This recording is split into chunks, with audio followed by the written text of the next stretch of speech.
Ilustríssimo senhor Luiz Antônio Barbakov, muito digno vice-prefeito desta cidade, ilustríssimo senhor Celso Fiorese, muito digno presidente da Igreja Câmara de Vereadores, digníssimas autoridades presentes e representadas, excelentíssimas senhoras, excelentíssimos senhores, queridas irmãs, queridos irmãos espíritas, jovens, caras amigas e amigos que nos acompanham através da tvc.com, nossos votos cordiais de muita paz.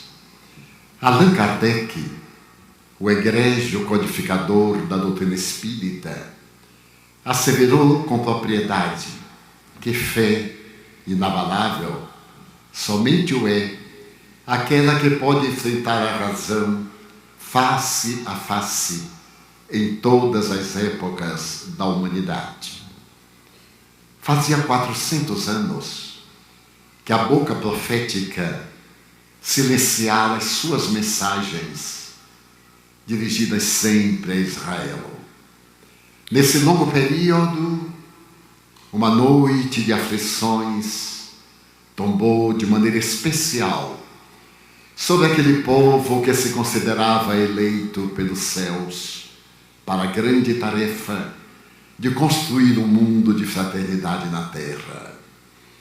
Nesse largo período, as mais terríveis aflições, como anteriormente, tombavam sobre o dorso de todo o povo israelita, que após essa fase longa experimentava o tacão das legiões romanas, que à época governavam praticamente o mundo conhecido. Encontrava-se à frente de Israel, na opinião de Giovanni Papini, um dos homens mais perversos do século I antes de Jesus. Herodes o Grande caracterizava-se pela pusilanimidade. Não era judeu.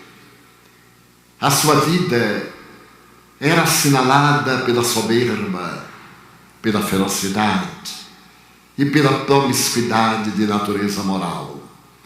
Para poder dar alguma forma de dignidade à sua governança, casou-se com a princesa Asmoneia, para poder diminuir de alguma forma o impacto da sua presença sobre as tradições israelitas. Por consequência, era odiado por todos os judeus. Por sua vez, também aos judeus odiava. Nada obstante, ele mandou redecorar o santuário, considerado na época o Templo de Jerusalém, uma das mais notáveis construções arquitetônicas. À entrada do imenso santuário, ele mandou esculpir na parede de mármore uma macieira toda em ouro, que era a sua maneira de homenagear o Deus único, o que certamente não mudou a ideia e o conceito que desfrutava entre o povo israelita. Nesse momento, enquanto Israel estorcega sob a chibata impiedosa de um inclemente governante, deve ter chamado a reflexão dos historiadores um fenômeno que vinha ocorrendo exatamente nesse período, um pouco antes, quando, após o fracasso da primeira manifestação governamental de Roma, para dividir em triunviratos aqueles homens notáveis que deveriam manter sob a governança das legiões o imenso império, surge o segundo triunvirato depois do assassinato de Júlio César na escadaria do Senado. E entre esses dois novos triunviros, um deles destaca-se pela grandiosidade do seu caráter, Caio Júlio César Otaviano. A sua vida é bastante especial, porquanto era um homem, segundo alguns historiadores, de complexão frágil. Numa das guerras da Bitínia, ele contraíra uma problemática infecciosa e tinha o corpo sempre envolto em ataduras para poder proteger-se, especialmente das lufadas de vento frio que lhe provocavam distúrbios respiratórios terríveis.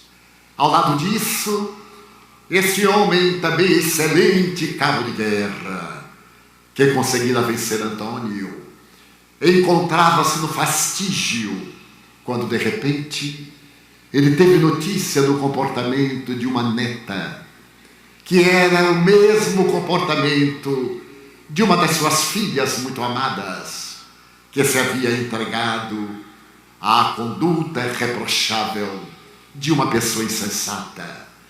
Na primeira vez, para poder demonstrar que a casa governamental de Roma era digna, mandou para o exílio na ilha da Pandatária aquela filha vulgar que naturalmente indignificava a coroa. E agora, por segunda vez, a sua neta, que se entregava também aos abusos de toda a natureza, recebeu a mesma penalidade desse homem de caráter diamantino. Mas as suas aflições íntimas não pareciam terminadas, porque ele descobriu que a própria esposa experimentava venenos em muitos escravos, objetivando, talvez, libertar-se de inimigos políticos, e com a mesma austeridade que lhe caracterizava o caráter ímpar, exigiu-lhe a preservação do tálamo conjugal, deixando-a, entretanto, para que ela pudesse sentir o significado de uma vida que não era compatível com a sua legislação. Esse homem extraordinário, no entanto, ao renascer na terra para governar Roma, nesse período, parece que se fez acompanhar de uma pleiade de espíritos nobres que vieram preparar uma era muito especial. Era Virgílio, Tito Livio, Salústio, que pareciam inspirados pelos deuses. E quantas vezes, diante do foro, na sua tribuna de ouro, ele via Virgílio declamar: ó sol fecundo, que diariamente abres e fechas o dia, que no teu périplo pela terra não possas ver nada que se equipare à grandeza de Roma. E as lágrimas escorriam pelos olhos daquele governante de um império colossal. Ninguém sabe explicar o que ocorreu, porque antes desses poetas, Roma havia experimentado a presença das armas, dos grandes comandantes, e a terra vira passar Alexandre Magno, acompanhara também Ciro, rei dos persas, e quantos outros que submetiam as nações em guerras vergonhosas, destruindo-lhes as cidades e queimando os campos para que não produzissem pão para os miseráveis vencidos. Sucede que nesse período a divindade aproxima-se da terra e os seres angélicos tecem a túnica nupcial do ser humano com aquele que vem libertar todas as criaturas da tremenda escravidão da ignorância. É desta forma, portanto, que irá nascer em uma gruta modesta de calcário aquele que é o Senhor do mundo e se embosca na indumentária material em uma noite fria, sob o céu de turquesa, salpicado de estrelas e com uma lua pálida, ante os animais domésticos e a expectativa da natureza. Jesus veio à terra, abandonando por um momento o sólio do Altíssimo, para poder demonstrar a grandeza do amor. É a primeira personalidade histórica a falar a respeito do amor, como dantes nunca se houvera abordado a questão. Vale a pena recordar que mesmo nos vultos históricos do passado, Lao Tse, Fourier, Confúcio tiveram a grande preocupação com a sociedade. Se formos ainda mais atrás, a Pedra de Roseta, apresentando o primeiro código legal da humanidade, não tem oportunidade de falar a respeito dessa mensagem de que Jesus foi o modelo, é o guia da humanidade, porque a vivenciou até o momento in extremis, na cruz de vergonha, que ele transformou em 2 asas como ponte na direção do infinito. Se recordarmos, por exemplo, de Sakyamuni, o Buda, ele terá a oportunidade de nos convidar à compaixão, ao caminho do meio. Moisés cantará também o Decálogo, que recebe entidades venerandas no Sinai. Mas ele não tem a oportunidade de penetrar na grandeza do amor, embora se refira quanto à necessidade de amar a Deus acima de todas as coisas, amar ao pai e à mãe. Mas Jesus veio e revoluciona o pensamento filosófico da humanidade, embora a sua doutrina tenha a alma do idealismo socrático-platônico, aureolada pela presença inexcedível do amor. A única definição que à época se pôde dar a respeito de Deus, colocada nos lábios ou na pena mágica de João, quando assevera que Deus é amor. E com Jesus começa uma era nova. Ele foi tão grande, conforme assevera Ernesto Renan, que não coube dentro da história. Todos os vultos grandiosos até aquele momento foram absorvidos pela história, mas ele foi tão extraordinário que dividiu a história antes e depois do seu berço. A partir dele, os fatos históricos receberão outro tratamento, porque ninguém que se lhe equipare. Aquele homem que nasce na manjedoura modesta e se despede dos companheiros numa cruz, numa tarde ensolarada transformada num caos, por tempestade que irrompe inesperadamente, volta em uma madrugada tomada pelos perfumes das rosas de Sharon, para demonstrar a grandeza da vida e realmente confirmar que a morte nada mais é do que a mudança de vibração emocional. É uma transferência de um estado para outro vibratório, dentro das grandes leis que regem o universo. Ninguém que se o equipare, porque Jesus é a luz do mundo, e a sua é a mensagem que deverá ficar perpetuada na história para todo sempre. Mas o que fizemos dessa mensagem extraordinária, depois do seu holocausto, da ressurreição, do apostolado de Paulo, de Pedro e de todos aqueles que saíram divulgando a mensagem pelos mais variados recantos da terra conhecida? Nós chegamos ao 2º século e vamos encontrá-la ainda assinalada pela pulcritude do grande pastor. A herança da escola neoplatônica de Alexandria, fundada fazia 150 anos, ofereceu como legado homens extraordinários que aderiram ao pensamento de Cristo, como Orígenes, Tertuliano, Eusébio, Proclus. Mais tarde, a figura notável do bispo de Hipona, que irá coordenar o pensamento dentro das primeiras manifestações de natureza teológica, de alguma forma estreitando o pensamento gigantesco do mestre, que não podia ficar subordinado a determinadas imposições legais ou de natureza teológica.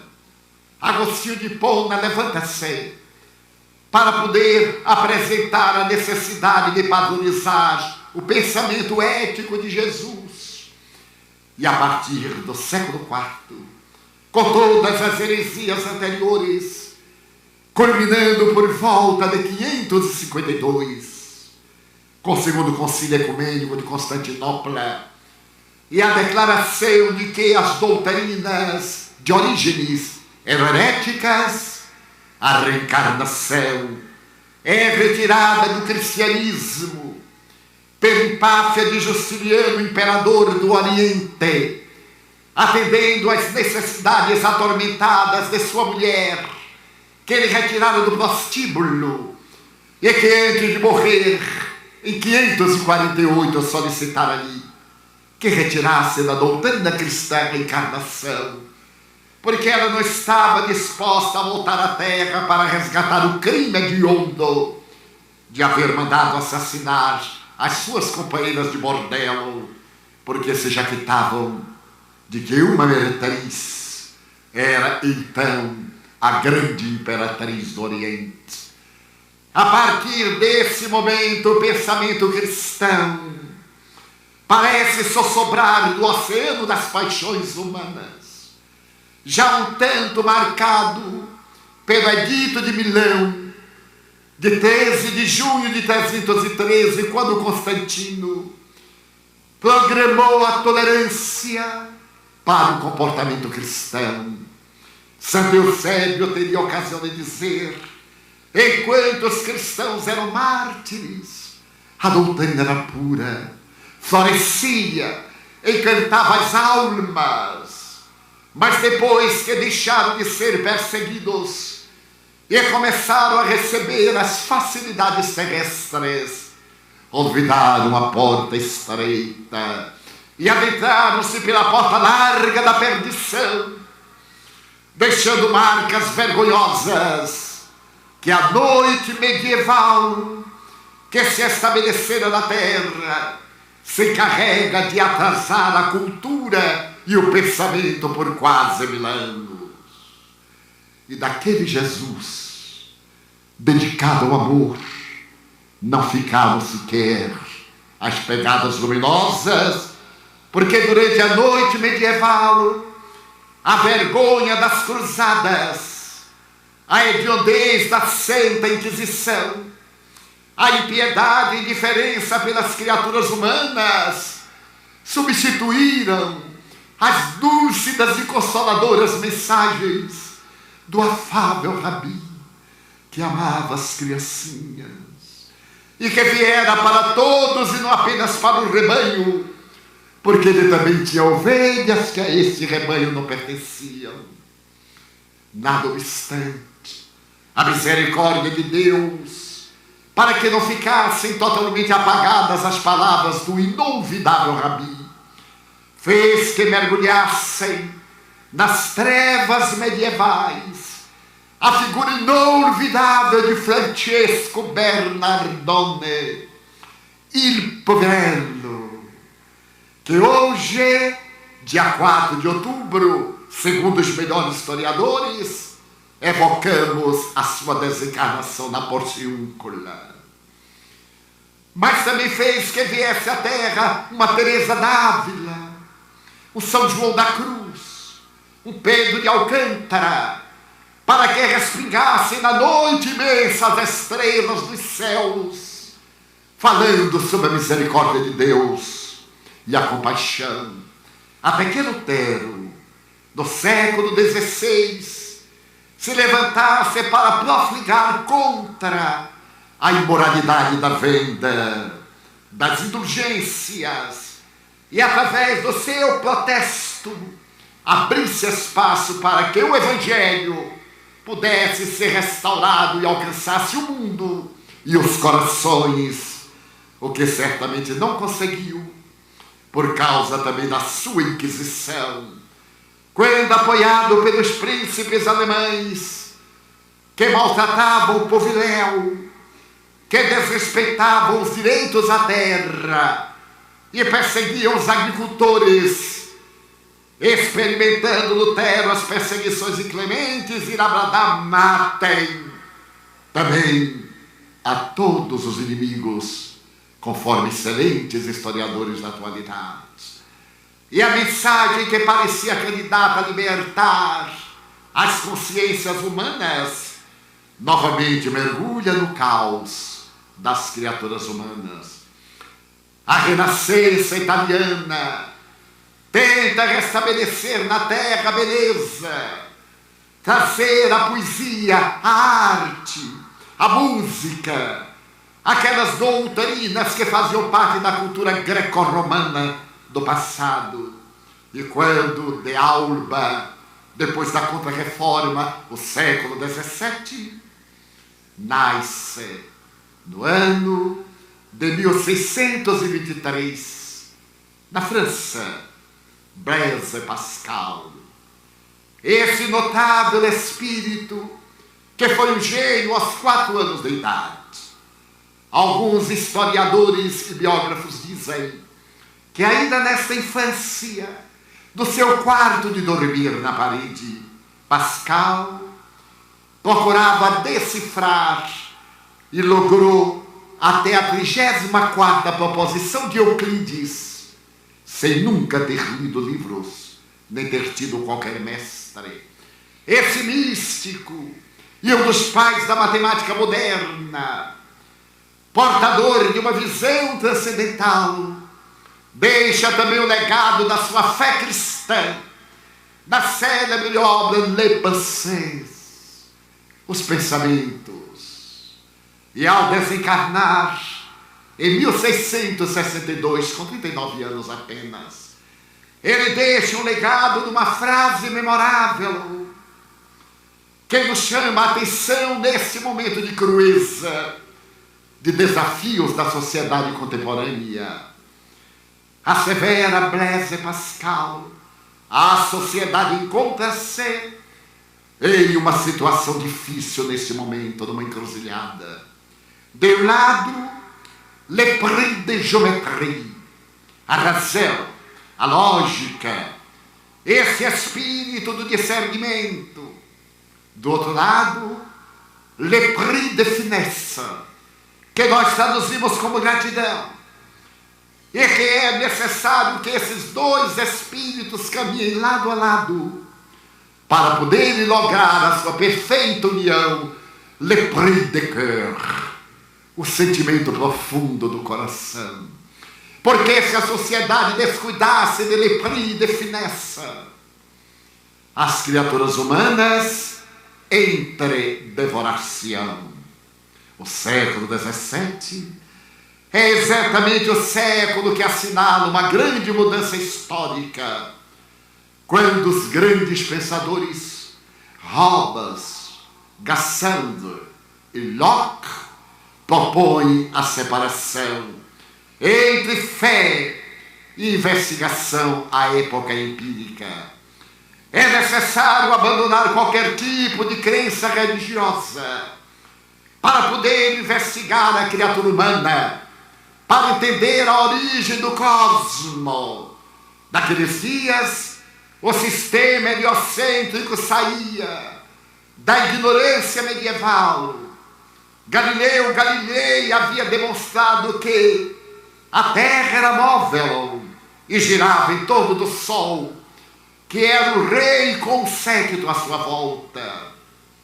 Outros pensadores haviam estabelecido a realidade da necessidade de uma postura, como Lord Bacon, ao proferir: Uma filosofia superficial leva a mente do homem ao materialismo. Uma filosofia profunda leva a mente do homem à verdadeira religião. Mas esses pensadores, agora assessorados por outros tantos, restauram o atomismo grego. Era necessário pensar-se em termos de átomo, porque o conceito criacionista da lenda de Adão e Eva naturalmente não atendia mais às exigências de l'esprit de geometria. E exatamente aí começa a revolução. Ressuscitada a doutrina de Leucipo, Lucrécio e Demócrito, naturalmente o pensamento científico desvia-se, deixando à margem as ideias notáveis de Sócrates, Platão, Aristóteles, coroada pela vida de Jesus. O século XVIII irrompe. É o século da enciclopédia. Voltaire proclama que acreditava em Deus, sim, não nos Deus que os homens fizeram, mas sim no Deus que fez os homens. Mas é o período terrível da Revolução. A Revolução de 1789 deseja destruir o poder dos Bourbons em França, dos Capetos, e ao mesmo tempo apagar as marcas religiosas, criando um novo calendário e deixando para trás toda e qualquer denominação que evoque as reminiscências da fé arbitrária e dominante. É nesse período que no dia 23 de novembro de 1793, em Notre-Dame, um simulacro de procissão sai carregando aos ombros uma jovem bailarina do Teatro da Ópera, Candeio, que representava a deusa Razão. Fazia pouco ali mesmo, no púlpito de Notre-Dame, Jean-Gaspard Chaumetry teria a ocasião de dizer: Deus morreu. A França que pensa não tem necessidade de Deus. O nosso Deus é a razão. E ali diante de mais de 15 mil pessoas que ovacionavam Candeio, começam as arbitrariedades de um materialismo agora que é derivado da velha doutrina atomista, mas que irá produzir frutos muito amargos na sucessão da história. Nesse período, narrou-me Chico Xavier, o abençoado apóstolo da mediunidade, que naqueles desvarios de arrebentar os santos, os altares, as igrejas, que pareciam a manifestação terrível das doutrinas religiosas de antanho, nos arredores de Paris, estava o modesto jardineiro da pequenina igreja, quando chegaram os representantes do povo para poder invadir a igreja, arrebentar os altares e dali retirarem tudo o que significasse memória da religião até então dominante. E quando chegaram soberbos e presunçosos, pediram ao jardineiro para que abrisse a igreja. E ele, na sua humildade, dobrou-se sobre a enxada que removia a terra e perguntou: a que vindes? Nós vimos apagar os sinais de Deus. E aquele homem modesto perguntou, na simplicidade da sua grandiosidade moral: e cadê as escadas? Onde estão as escadas? Ao que perguntaram os prepotentes: para quê? Para vós apagardes as estrelas. Porque os sinais de Deus mais poderosos são aquelas estrelas que brilham muito além da nossa imaginação. E de fato, porque logo depois, no ano de 1802, após as grandes vitórias, o Corso firmava a segunda concordata com o Vaticano, trazendo Deus de volta à França, através da vergonha de um decreto governamental. E no dia 2 de dezembro de 1804, naquela mesma gloriosa catedral gótica, quando o Papa Pio VII se levanta e o coral de 200 vozes canta pompa e circunstância, especialmente criada música para aquele momento, diante do imenso altar, no estrado coberto de veludo vermelho, e o Papa ergue a coroa que traz em cima de uma almofada de veludo. O grande corso levanta-se e, quebrando o protocolo, arrebata a coroa, autocinge-se para demonstrar quanto odiava a religião dominante. E ato contínuo coroa Josefina como imperatriz. E como se a vergonha que o Papa Pio VII, especialmente convidado para o ato, acabava de sofrer, Napoleão manda encarcerá-lo sem a menor consideração. E a terra parece tremer, porque naquele ano de 1804, 2 meses antes, reencarnava-se na terra uma das estrelas da noite medieval, a figura impoluta de um homem que fora queimado pelo concílio de Constância, Jan Hus, que, segundo a tradição do mundo espiritual, quando se encontrava atado ao poste, as labaredas começaram a crepitar. Ele acompanhou uma mulher que trouxe uma acha de lenha e jogou no fogaréu. E ele então disse: sanctas, humildade. Aquela humildade santa e aquela ignorância maior. Sensibilizar Jan Hus. E quando as labaredas começaram a queimar o corpo através dos tecidos agora em chama, e a fumaça já o sufocava, ele teria dito com a severo espírito Viana de Carvalho: vós hoje assais o pato, porque no idioma tcheco-eslovaco, que era da época, Rus significa pato, ganso. Mas ia virar que o cisne de luz voará tão alto que as vossas labaredas não alcançarão.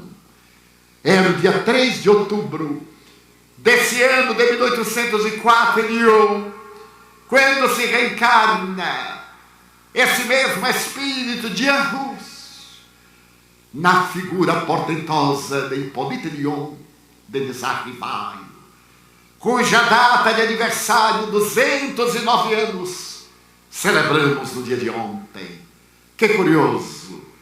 Nasce Allan Kardec no dia 3 de outubro e desencarna no dia 4 Francisco de Assis. Era Le Prix de Finesse em São Francisco e Le Prix de Géométrie em Allan Kardec, fazendo Le Prix de Cœur, esse sentimento do coração. E será exatamente esse menino que, depois de Verdun, ante a grandeza intelectual e moral de Pestalozzi, irá para Paris para levar o método extraordinário do eminente mestre, quando a humanidade estorcegava neste século XIX, entre a invasão das ideias destrutivas, numa Paris que era cidade-luz e que recebeu o espólio da filosofia materialista de Schopenhauer, com seu imenso pessimismo, que teria a ocasião de ver o delírio de Friedrich Nietzsche, quase no fim do século, com seu assim falava Zaratustra, matando novamente Deus, que sempre ressuscita das cinzas, dos escombros como Circe,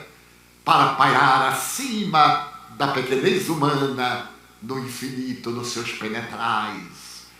Nesse período, as ideias de Spencer, aureoladas pelo pensamento de outros como Haeckel, e por que também não recordar Engels e Marx, começava a dominar as mentes. É curioso notar um fato. Marx apresenta o seu Manifesto Comunista no dia 31 de março de 1848, às 10 horas da manhã em Londres. E nesse mesmo dia, ao entardecer, no outro lado do Atlântico, em um pequenino lugar do estado de New York,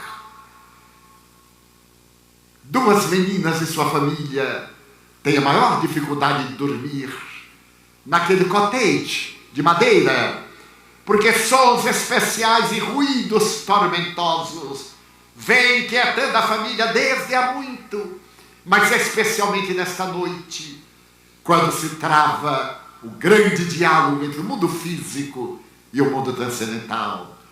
É o lugarzinho chamado Hydesville, do condado de Rochester. A família Fox, pertencente ao fundamentalismo americano, irá oferecer à humanidade a resposta para o que Carlos Marx havia colocado em Londres, enquanto apresentava o seu manifesto comunista. No discurso memorável, o grande economista gritou: para que Deus? A religião é o ópio das massas. E tinha razão. Porque a religião dizia ao operariado, aos camponeses, suporte os patrões perversos. Tenham paciência. Quando eles morrerem, irão para o inferno. E vós outros, os bem-aventurados do Sermão da Montanha, ireis para os céus. Lendo o engano, porque quando cada poderoso morria, hoje desencarna. As exéquias fúnebres, a denominada missa de corpo presente, com todo respeito de nossa parte, absolve-os da penalidade que lhes parecia imposta. Quando nem a de corpo presente de sétimo dia, do primeiro mês ou do primeiro ano. E os miseráveis, que sequer podem pensar de como morrerão e jamais terão exéquia de qualquer natureza, particularmente fúnebre, esses não têm o direito de receber qualquer homenagem religiosa que lhes custa um preço que não podem pagar e continuarão no inferno dos padecimentos. Então não deixa de ser um ópio que aquelas doutrinas de então aplicavam na multidão dominada pelas suas paixões, seu esforço para recuperar-se. E é exatamente nesse dia que o mundo espiritual desce à terra com mais vigor, porquanto alguns nobres espíritos já estavam reencarnados para constituírem a grande elite da codificação espírita, trazendo de volta à terra o Consolador, não o solucionador dos problemas humanos, mas aquele que enxuga as lágrimas, os suores e aponta o caminho para que se possa transformar cada criatura, auto-iluminando-se com a achote sublime da palavra de Jesus. E será a partir de Hydesville que esses fenômenos viajarão para Southampton, depois viajarão da Inglaterra para a França e serão assistidos pelo mestre, por le professeur Rivail, até que ele, a 18 de abril de 1857, apresenta o Livro dos Espíritos, inaugurando nos tempos modernos a era do espírito imortal.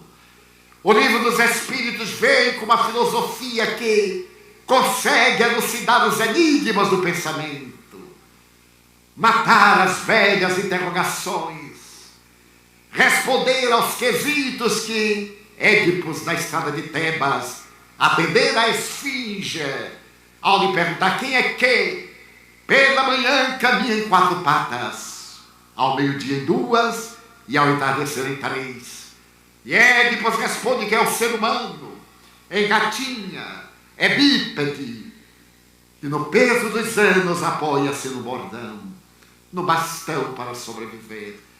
Allan Kardec é o novo Édipos, que nos vem dizer quem somos, de onde viemos, para onde vamos, porque sofremos.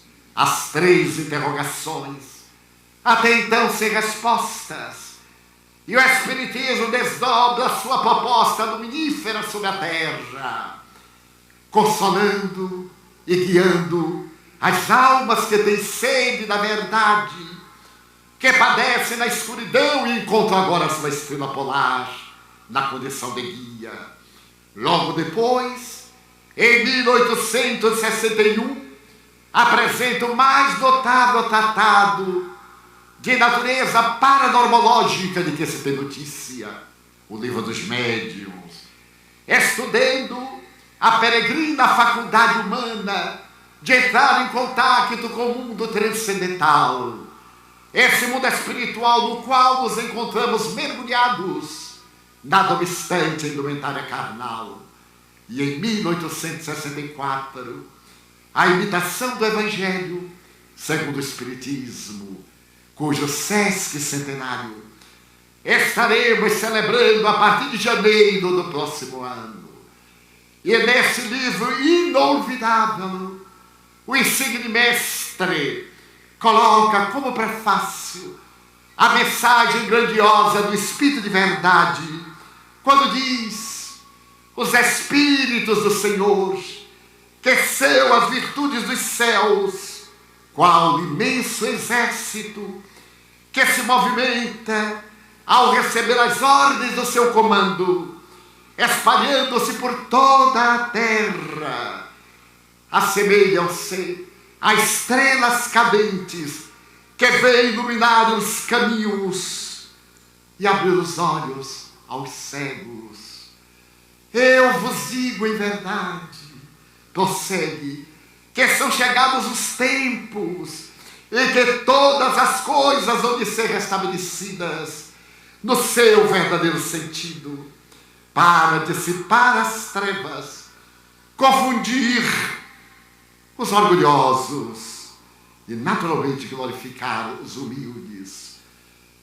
As grandes verdades descem e o Espírito de Verdade convida-nos, aos homens e às mulheres, para que nos deixemos dominar pelas palavras sublimes do Evangelho de Jesus, que Allan Kardec terá a oportunidade de analisar nas 5 partes de que se constitui, primeiro, os atos naturais da vida de Jesus, as profecias, os milagres, as palavras que serviram de base para a teologia católica e a mensagem moral.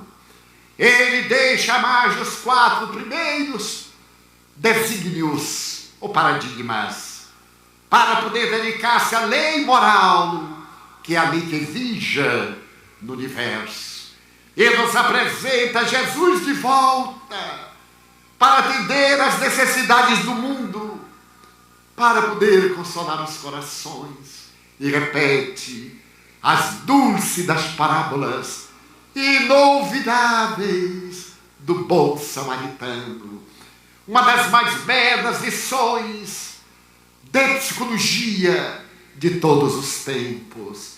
Aquele samaritano detestado, socorrendo aquele judeu que havia sido assaltado no caminho da vida, qual ocorre com todos nós, que foi menosprezado pelo sacerdote da sua casta, pelo levita da sua tradição, e recebe nas mãos desse detestado, abjeto, a dúlcida carícia de ter minoradas as suas feridas, lavadas com unguento e com vinho, ser colocado na sua animalia, levado à hospedagem. E como se não bastassem todas as carícias e recompensas, esse estranho samaritano diz ao hospedeiro: aqui estão mais 2 denários. 2 denários, moeda que corresponde à dracma, e que valeria hoje, segundo alguns especialistas, cada um denário R$4,15. E que era normalmente o pagamento de um dia de trabalho de algum servidor. E deixo-os, porque se for necessário na minha volta alguma despesa extra, eu aqui estou para regularizar.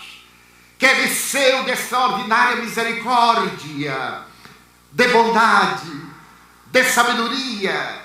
Mais tarde teremos a oportunidade de ver a doutora Elizabeth Kübler-Ross assinalando que nós deveríamos naturalmente atender a criatura, mas acima de tudo acompanhá-la depois do atendimento, não somente na hora grave da doença, mas também na adolescência, para poder evitar uma recidiva.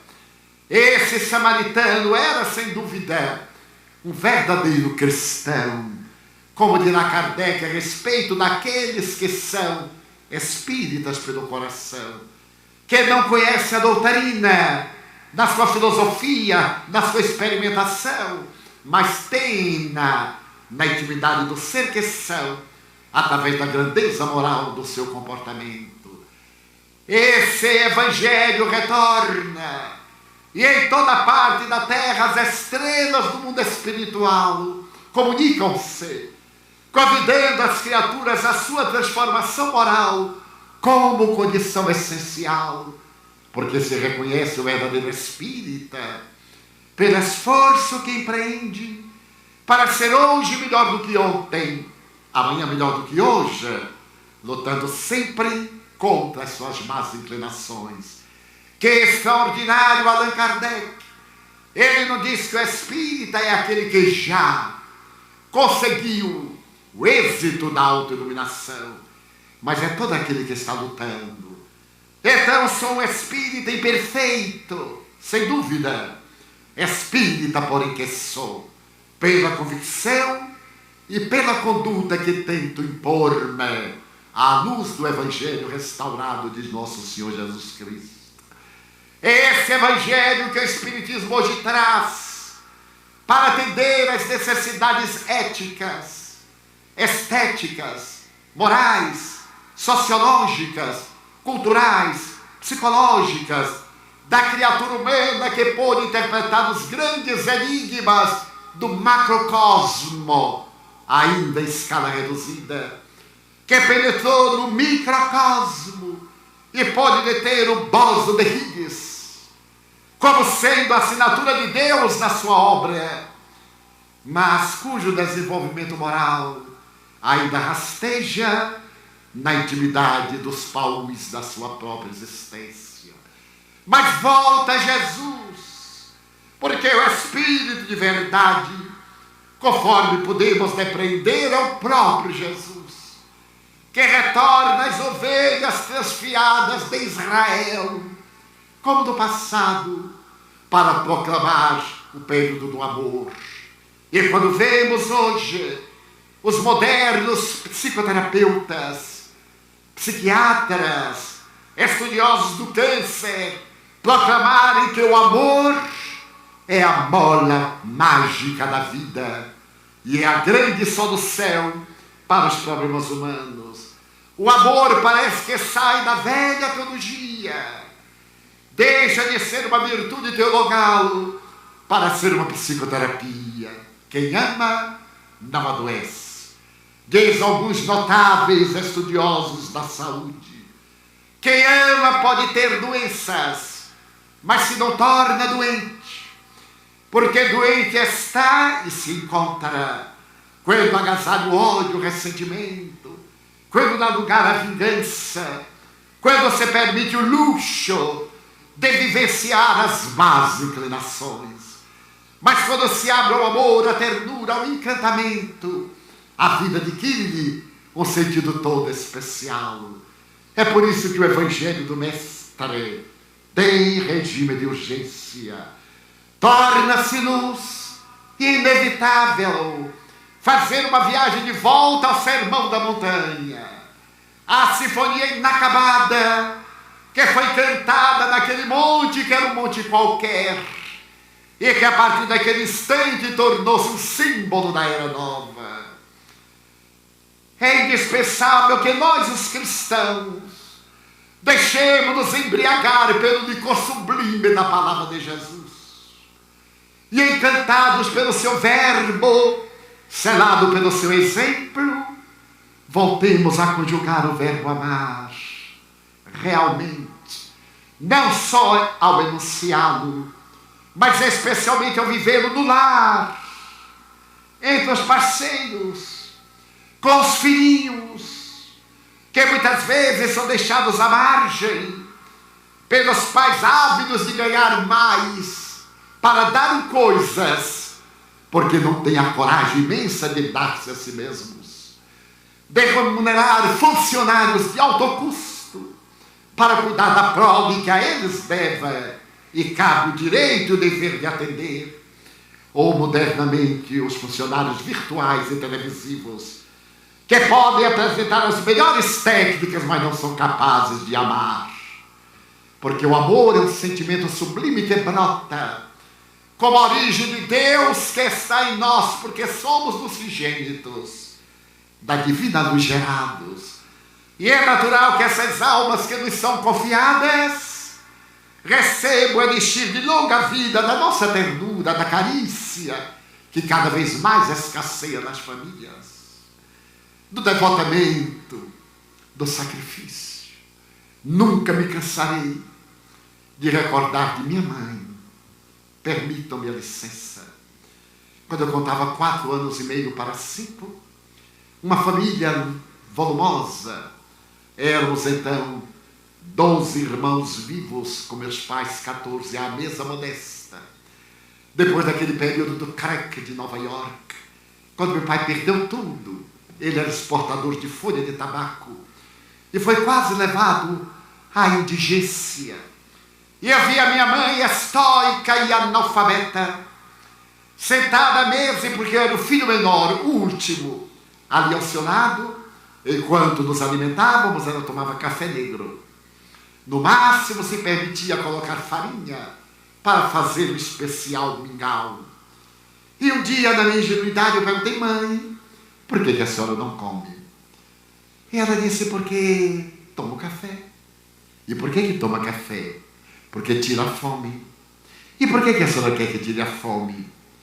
Para que a comida que seria para mim fique para você e seus irmãos, que estão em fase de desenvolvimento. Eu não entendi exatamente. Achei aquilo maravilhoso. Ela não comia para que eu pudesse comer. Na minha estupidez de criança, eu fiquei admirado e agradecido, porque criança nordestina tem uma fome muito especial. Então eu olhei bem para ela, e à medida que os anos cederam, a situação mudou. Meu pai conseguiu reabilitar-se um tanto.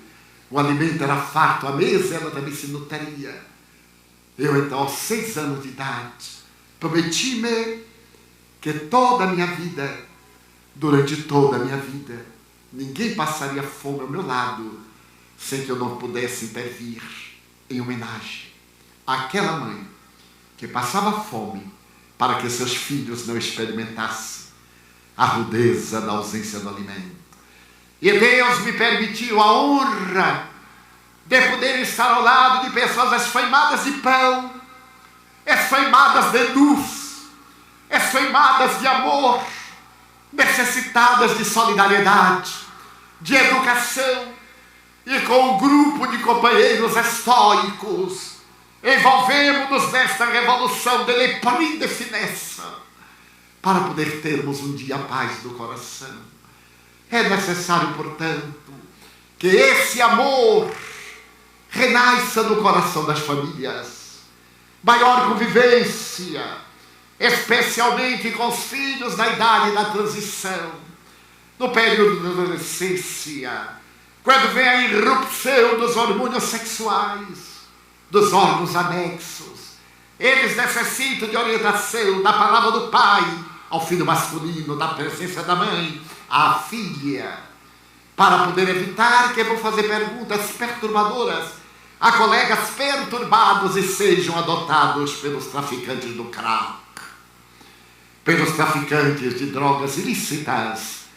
E vejamos esta queda moral da sociedade, a violência que irrompe na família, a violência sob todos os aspectos considerados.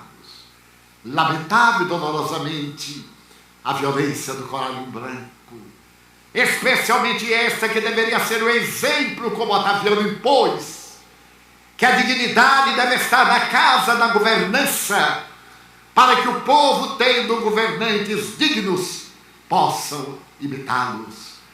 Mas é a falta do Evangelho, reconhecemos. E é por isso que a Federação Espírita do Estado do Rio Grande do Sul elegeu para o seu 7º Congresso Espírita Estadual o Evangelho no mundo, o Evangelho nos corações, solicitando, como gritou o apóstolo Paulo, que nos tornemos cartas vivas, para que todos leiam em nós, em nossa vida, não escutem apenas em nossa voz o Evangelho de Jesus, nos silêncios homéricos quando formos apedrejados, na ternura imensa quando formos incompreendidos, nos testemunhos de fé, porque não esqueçamos os testemunhos dirigidos aos cristãos espíritas, não são menos impiedosos do que aqueles que celebrizaram as feras do circo romano, as lutas de gladiadores e as feras, porque hoje o circo não tem dimensões, e essas feras estão dentro de nós.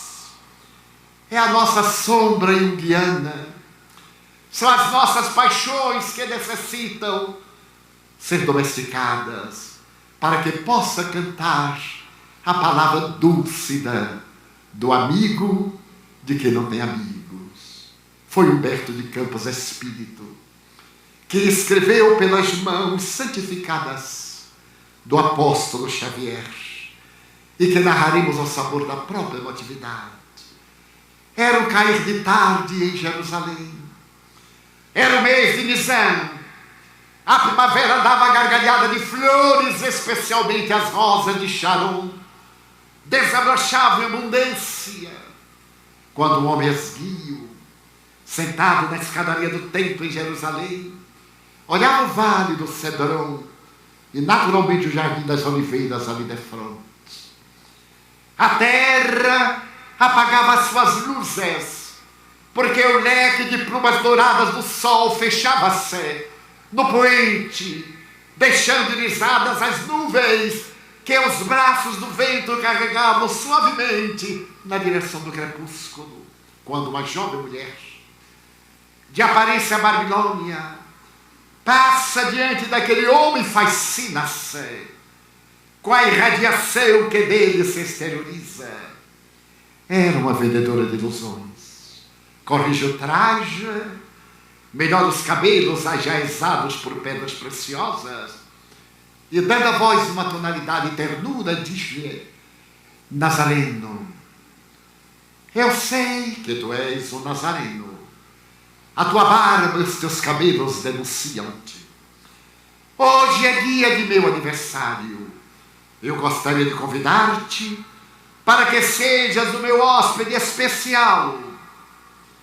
Eu resido ali ao lado, em um vilino, um pouco distante daqui do templo.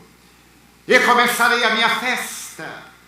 Quero dizer-te que hoje eu recusei vários clientes. Recusei um sacerdote, recusei um legionário, um príncipe de Alexandria, porque hoje sou eu quem vai eleger o parceiro para a sua noite de delícias. E quero dizer-te que cobro muito caro. Por isso tenho as minhas burras recheadas de gemas, de moedas de ouro, e tenho também os tecidos mais caros aqui do Oriente. Tu virás. Ele olhou-a. Havia nos seus olhos ternura e compaixão. Seus lábios moveram-se delicadamente. E aquele homem magro, de testa larga, banhada de suor, com o cabelo preso à poeira, disse-lhe: hoje eu não posso. Oh, Nazareno! Respondeu ela quase com sarcasmo: tu não sabes quem sou eu. Eu sou vendedora de perfumes. Os homens disputam-me, mas eu te convido para que venhas à minha casa. Não te cobrarei nada, eu sei que tu não és daqui. Os teus pés estão arranhados pela erva do caminho, e a sudorese deteve o teu cabelo e o pó na tua face. Vem à minha casa, eu mandarei uma escrava nua bailar, e depois, com uma bacia de prata e unguento, lavarei os teus pés, e os enxugarei com os meus cabelos. Tu virás? O Nazareno olhou-a, mergulhado num doce cismar, lhe respondeu: mas hoje eu não posso. Nazareno, não sei por que tenho que te dizer isso. Eu te convido porque vejo nos teus olhos uma estranha chama, e assim procedo porque te amo. Eu nunca disse a um homem que eu amava, mas a ti eu digo: eu te amo. Vem, Nazareno, eu não te pedirei nada. Eu me contentarei que tu te sentes no meu divã, no meu triclínio, e eu ficarei à porta contemplando a tua beleza plácida, para poder dizer mais tarde que um dia um homem que era belo como a labareda de fogo, que era nobre como a espada nua e era bom como o favo de mel, passou pela minha casa, pelo meu bordel, e não me tornou mais desventurada. Vem, tu virás.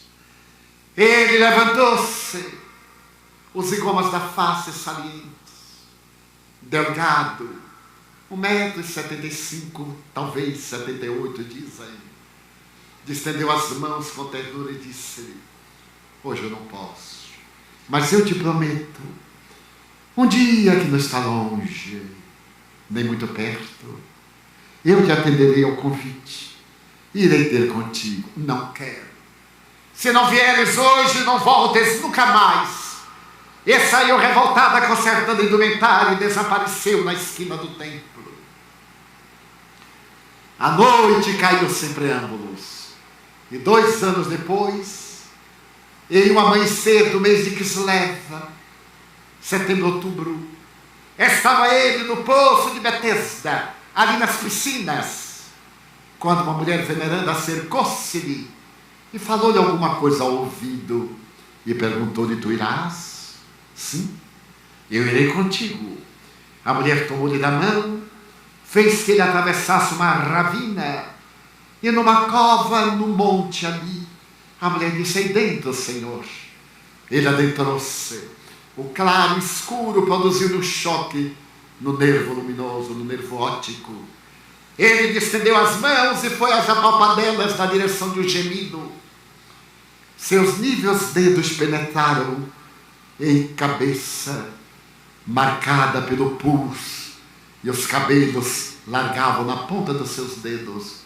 Ele abriu os olhos, era um corpo que transandava odores pútridos, recurvado sobre si mesmo, que gemia e que chorava. E então ele disse suavemente: aqui estou.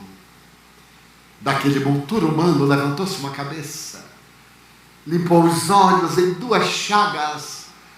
Oh, Nazareno belo, por que demoraste tanto? Faz 2 anos que eu te aguardo. Desde aquele momento, quando te encontrei no templo, na escadaria. Eu que não tinha paz, só alegria. Perdi a alegria de viver, já que havia perdido a paz. E cada noite eu colocava uma lâmpada na minha janela, para que ela iluminasse a estrada por onde tu virias. E tu não chegaste nunca. Agora é tarde. Tenho lepra. Foge. Se tu viesse por compaixão, foge. Porque se eles souberem, te mandarão para o vale dos imundos. E se viesse por piedade, ou para comprar algum perfume, já não os tenham para vender. Vê-me, sou toda podridão. Ele sorriu. Eu te disse que um dia eu atenderia ao teu chamado. E abaixando, ergueu-a, estreitou-a de encontro ao peito magro, E saiu a claridade do dia. A mulher arquejante, quase na agonia da morte, cobriu os olhos envergonhados dos lepromas. Com um braço ele a retinha e com o outro tirou-lhe a mão, que ocultava a sua vergonha, e lhe disse: não me censures. Eu assim procedo. E lembrou-se da frase dela: porque agora vejo nos teus olhos uma estranha chama e te amo. Dá-me tua alma. Se o teu corpo não serve para nada, ergo bonus pastor sum. Eu sou o bom pastor, e as ovelhas que o Pai me confiou, não as deixarei perder-se. E estreitando ainda mais aos braços, ela desfaleceu, e ele continuou cantando: ó, vinde a mim, todos vós que estáis cansados e aflitos, tomai sobre vós o meu fardo, recebei o meu jugo, porque leve é o meu fardo, suave é meu jugo, vinde, e eu vos aliviarei.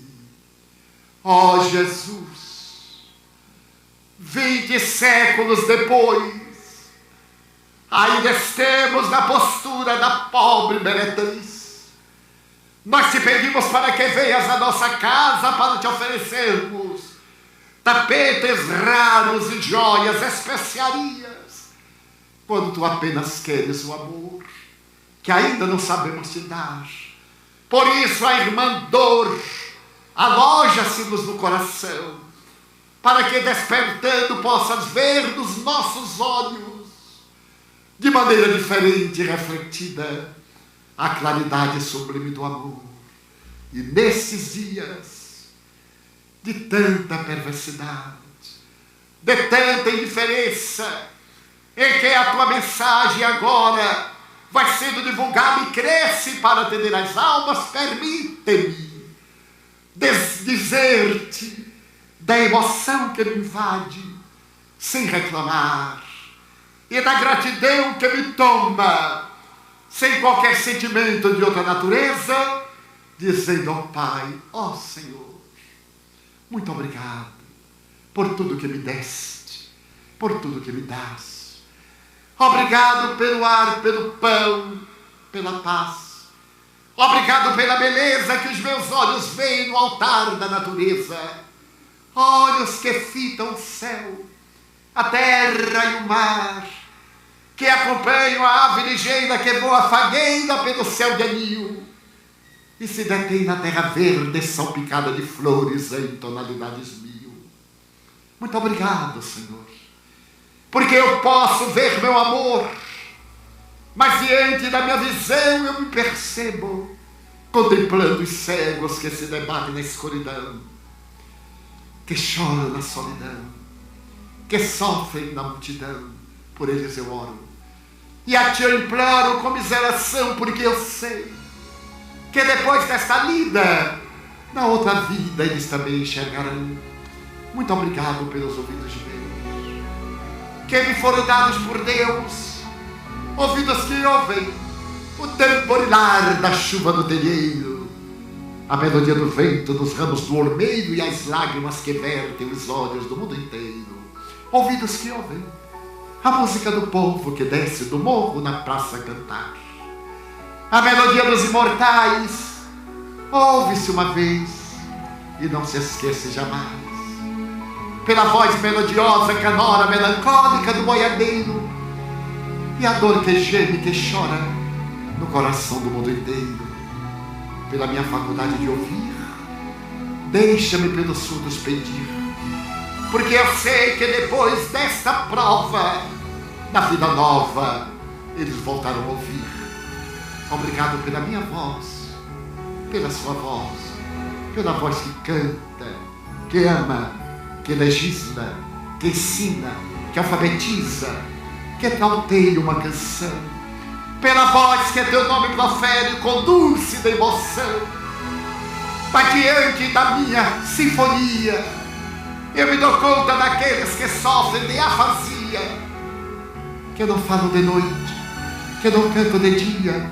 Oro por eles, porque eu sei que depois desta prova na vida nova, eles cantarão. Obrigado pelas minhas mãos, mãos que aram, mãos que semeiam, mãos que agasalham, mãos de ternura que libertam da amargura, pelas mãos que apertam mãos, mãos dos adeuses, que limpam feridas, que enxugam lágrimas, suores das vidas, pelas mãos de sinfonias, de poesias, de cirurgias, de psicografias, pelas mãos que atendem a velhice, a dor, o desamor, pelas mãos que no seio embalam o corpo de um filho alheio, sem receio, e pelos pés que me levam a andar, sem reclamar. Muito obrigado, Senhor, porque eu posso bailar diante do meu corpo perfeito de quero rogar. Porque vejo na terra aleijados, amputados, marcados, paralisados, que se não podem movimentar. Eu oro por eles, porque eu sei que depois desta expiação, na outra reencarnação, eles também bailarão. Muito obrigado, por fim, pelo meu lar. É tão maravilhoso ter um lar.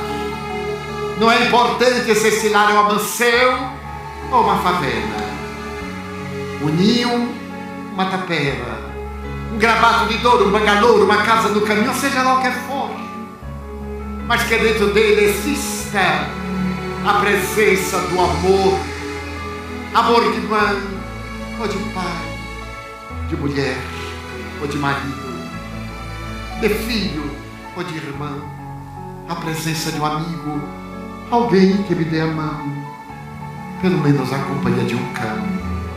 É tão triste viver na solidão, mas se eu a ninguém tiver para me amar, nem um teto para me agasalhar, nem uma cama para repousar, nem aí reclamarei. Pelo contrário, direi: obrigado, Senhor, porque eu nasci. Obrigado, Senhor, porque eu creio em Ti, pelo Teu amor. Obrigado, Senhor, pela Sua atenção. Obrigado, Senhor.